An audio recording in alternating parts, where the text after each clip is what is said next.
What is going on, everyone, with the NFL draft being this Thursday? What if the Houston Texans traded up? Now we know they have two selections in the second round, pick 42, pick 59. But what if they use one of, if not both, of those second rounders to trade back into the first round or at the top of the second round in day two? General Manager Nick Caserio was coming off of the most aggressive offseason we have seen from a Houston Texans GM. The first team in NFL history to add a 1,000-yard rusher, a 1,000-yard receiver, and a player with double-digit sacks. And those three guys are Stephon Diggs, Joe Mixon, and Danielle Hunter. We know that during the draft, Nick Caserio is as aggressive as they come. Check out this tweet. Nobody seems to enjoy making draft weekend deals more than the Texans general manager, Nick Caserio. During the three drafts he has run in Houston, he has made 18 trades, 8 in 2023, 7 in 2022, and 3 in 2021. Caserio has increased the number of draft trades he has made in each of the three drafts in Houston, and he will likely do whatever he needs to continue the trend. What have we been saying here on the channel the past 2-3 years? If Nick Caserio wants his guy, he is going to go and get his guy. And I could definitely see a scenario where the Houston Texans do trade up. So with that being said, if you are not in my Houston Texans Discord, what are you doing? The jersey party is tomorrow, and my Discord will be the first to know how those new uniforms look. This episode was brought to you by my friends at Underdog Fantasy. Download the app, use my promo code 713HOU for a welcome on your first deposit bonus up to $100. And ladies and gentlemen, thank you all so much for watching today's episode. So ladies and gentlemen, we are going to be doing a Houston Texans 3-round mock draft where they do in fact make a trade and trade up. So here's how I made it work. I went to the top of the second round, pick 34, the New England Patriots. I offered them pick 42, pick 127, and a 7th round pick next year to move up 8 spots and select at 34. They accepted it. We continued the trend of Nick Caserio being aggressive and getting his guy, and we will be drafting Jerzon Johnny Newton, defensive lineman from Illinois. Now, we were talking about Jerzon Johnny Newton all the way back when we had a first-round pick, and we're hoping that he fell to us at 23. The reason why he is falling on draft boards, he had surgery on his foot to repair a Jones fracture, so he was not able to participate at the NFL Combine. However, the injury healed up and he was able to participate on his pro day. Johnny Newton might be the best pass rushing defensive tackle in this class. His stats on the year: 43 pressures, 8 sacks, a 15.5% pass rush win rate, and 32 defensive stops. If you don't know what a defensive stop is, it means the play resulted in 0 to negative yards. He stands at 6'2", 290 pounds. Here is the first look. Newton, the 2023 Big Ten Defensive Player of the Year, is listed at only 6'1.5", 300 pounds, but he often makes up for it in quickness. Few pass rushers get off blocks better than him. He likes to win by getting his hands on a blocker and using a push, pull, or arm over. He brings a wide variety of pass rush moves and counters in run defense. He shoots his hands up and in and throws linemen aside after getting them off balance. If he does not immediately win, he can get controlled at his lower weight. His high run defensive grade comes from more gap shooting than from holding the line, and he does not hold up consistently against double teams. Now, he's a little bit undersized for a defensive tackle, right? We want them around 6'3", 6'4", but at 6'2", 295 pounds, you don't want to pass on someone like Johnny Newton. You trade up For someone like Johnny Newton, his pros: possesses quick handwork, feet never stop firing, experienced and effective stunt loop rusher, motor that never stops, that screams D'Amico Ryans, explosive first step. His cons: you can tell he is light, lacks overall flexibility for getting low on bending on a rush. High run defense grade comes from gap shooting and disengaging blocks than truly holding up the line, commanding double teams. And top speed is limited in pursuit.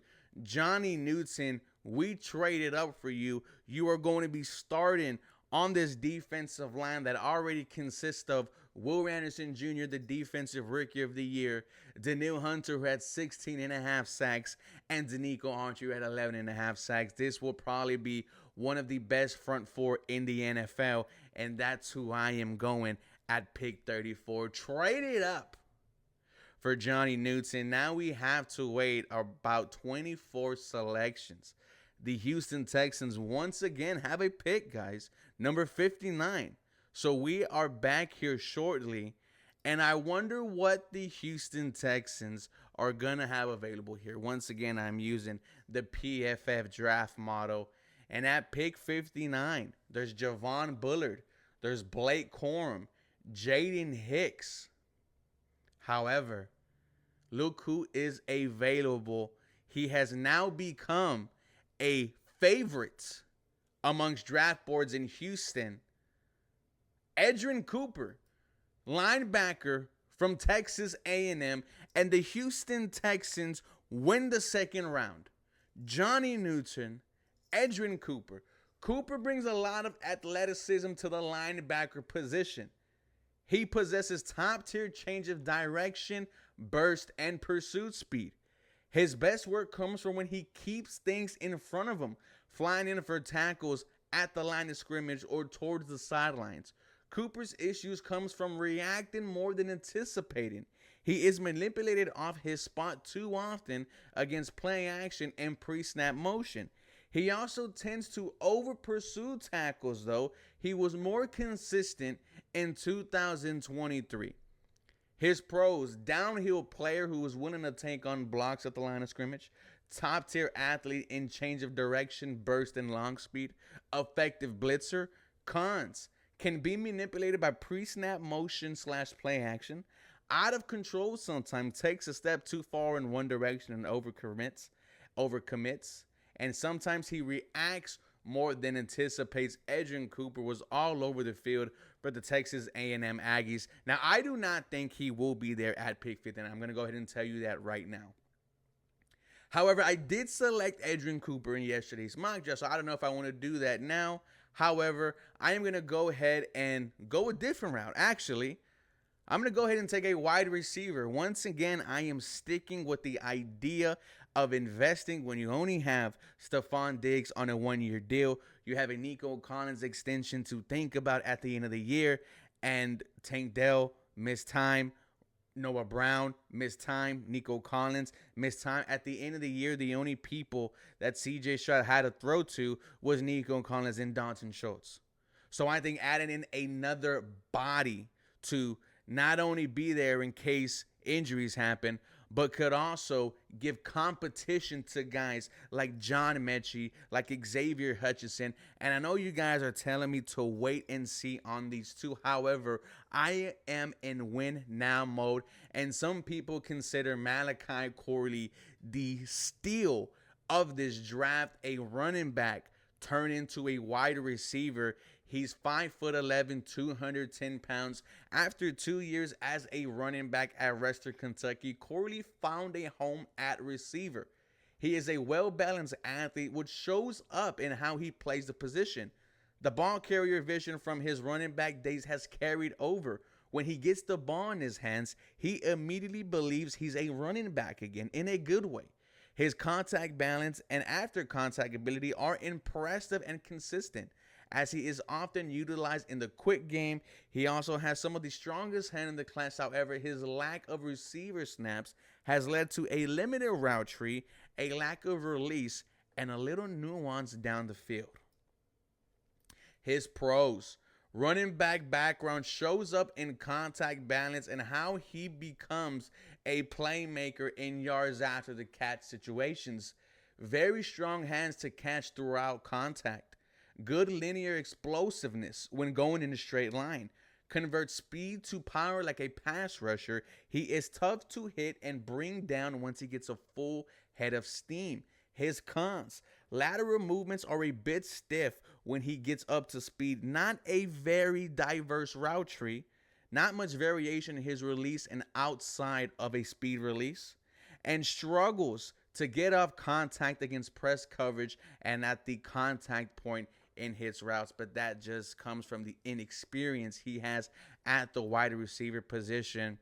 He was targeted 115 times, 79 receptions for 985 yards and 11 touchdowns. So it looked like the transition was easy for Malachi Corley. And look, this is a pick that is a luxury. You have another second round pick, and if you are indeed all in, either going with Edgerrin Cooper, Malachi Corley, Javon Bullard, safety from Georgia, at pick 59, would not mind that whatsoever. But I took Edgerrin Cooper and Javon Bullard in yesterday's mock draft, so I'm not going to go ahead and double dip. I want to give you guys fresh concept. But Malachi Corley being the second selection for the Houston Texans, you guys let me know your thoughts on that. And here we go, pick 86.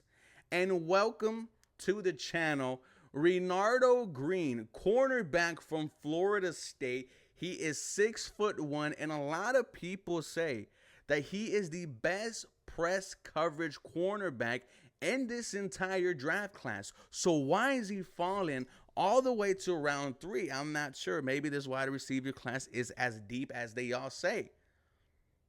With that being said, ladies and gentlemen, there is an immediate need at the number 2 cornerback spot. You have the battle of 2 busts, C.J. Henderson, Jeff Okudah.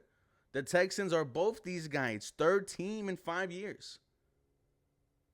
I think Renardo Green gives you some wiggle room and some comfort, because if they go down, if Derek Stingley goes down, because you have some injury concerns about him as well, you can trust Renardo Green to fill that role and have him grow under head coach DeMeco Ryans. With that being said, ladies and gentlemen, I did a 3-round mock draft where the Houston Texans traded up.